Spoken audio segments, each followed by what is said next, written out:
Boom. Welcome back. Today we talking about anime lessons in real life. We gonna get right. All type of anime characters. You feel me? Multiple series. Force. First, how we gonna break this down?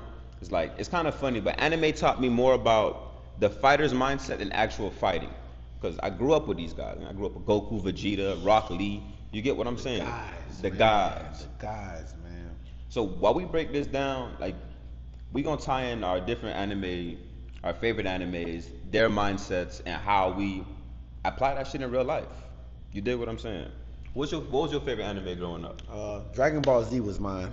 It was Dragon Ball Z for me. Goku, and you gotta love Goku because he was joyous, but he still worked. It was like a perfect balance, right?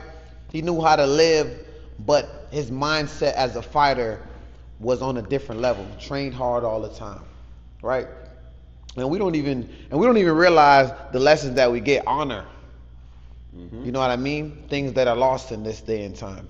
That's fucked up. Goku's one of those guys who he only wanted to fight the best. Only the went best. outside and wanted to fight the best. He was never mediocre. He was always curious. He was always humble in the pursuit of being the best. Right. He'll bust your ass and smile with it too. You dig what I'm saying? Shake your hand after. And say, hey yo, when you get stronger, come find me again. You hit it with the. So check me out. When you got Goku, then you got the counterpart. You got Vegeta. You feel me? Vegeta remind me of his pride and ego. Vegeta was I had a love-hate relationship with Vegeta. You know what I mean? You know, he came in trying to fuck with my dog Goku, and then ended up, being on the side. You know what I'm trying to say? But Vegeta's also a lesson. Yep. Right? Vegeta's also a lesson. A Vegeta mindset is also a lesson. Right? Absolutely. Because he also told you that he was on the same time. He wanted to only fight the best, but he didn't have the compassion. He didn't. But what he did do though, he turned his pride into power. What I like about Vegeta, he had transformation. You feel what I'm saying? He turned that pride, he used that pain, and go ahead and came back. And that's majority of the time we gotta do that. You gotta turn your ego into fuel to propel you. But you gotta know how to tap into that, man. And that goes in the realms of redemption, right? Everybody could be redeemed, because even though he was on that bullshit in the beginning, and Goku had to flush him a couple times, Excuse me. you know what I mean? Goku had to flush, you know what I mean? And he had to try to backdoor the Dragon Balls. Vegeta was on some bullshit. He was selfish, but redemption brought him to a path, and he got stronger from that. You know what I'm trying to say? He learned how to learn. He didn't feel like and then he learned from his counterpart who was getting it done effortlessly. Vegeta's like, man, I'm the strongest. Now, I'm the Prince of Saiyan. And nothing wrong with that though, man. To have that pride, you gotta know when to use your pride. And you gotta know when to turn it off. You gotta use your ego and turn that shit into fuel. What I'm learning, especially with the Shonen arcs and the Shonen example, like where Dragon Ball Z and all these other animes come from, there's endless arcs. There's endless chances to get your shit right. So long. People have transformation arcs. People have redemption arcs. People have arcs where they go through seasons. Basically, these arcs are your trials, my D. Right. These trials are gonna shape what are you going to do. The next thing from these guys like Goku, Vegeta, they all had one thing in common.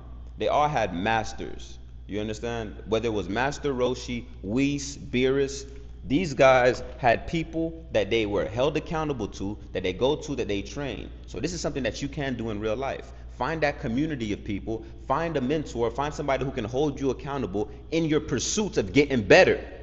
For you to grow. Facts. Remember Goku had to go to? He came right, he had to go to the hyperbolic chamber. Yep. They got to go see Master Roshi. They had to go see people that they thought they were better than, but then still had to go through that training, right? Just like a basketball team, just any team. The coach, you can't play, but that doesn't mean he can't elevate you, right? So we need people like that in our life, especially in these type of realms, in growth, in a fighter mindset. No fighter should feel like, hey, I know it all, because then you stunt your growth. Absolutely. You got to be around people who not only hold you accountable, but people who are going to sharpen your iron. You can't sit here and think, oh, you know everything. First off, you're not going to learn anything because you know everything. What is there to learn? Right. You know what I'm saying? And this boils down to the last topic, is your transformation arc. Like, you know you want to do better in life. You know you're tired of the same bullshit. So you know that Where you see yourself in 6 months is better than where you saw yourself last 6 months. Whether it's in your mindset, whether it's in your relationships, whether it's in your work ethic, whether it's in your discipline. You do that by connecting with other people. You can tap into the Fighters Lifestyle Network. You can come out to Raw Fitness, Raw Impact in Fort Lauderdale. We are the community that's gonna help you. Come Join tap in. us. This shit, that's Join on you. us and get a Vegeta or Goku mindset. Type shit. And come get Okay? right. Come get charged up. A lot of y'all can't reach y'all Super Saiyan state, and y'all don't know why. Because you're not around no other Super Saiyans. Facts. You're not around monsters. That You're monster not gonna around. bring you out. You gotta be around monsters. You for need real. people to bring it out of you sometimes. Sometimes you think you the guy until you get around the guys, and you're like, oh shit. Okay, yeah. Oh, this is it. And by the way, just cause you're around light, that doesn't mean you dim. A candle doesn't lose fire by lighting another candle. You dig what I'm saying? We shine so bright, we don't have no shadows. Man, until next time, man. Until next time.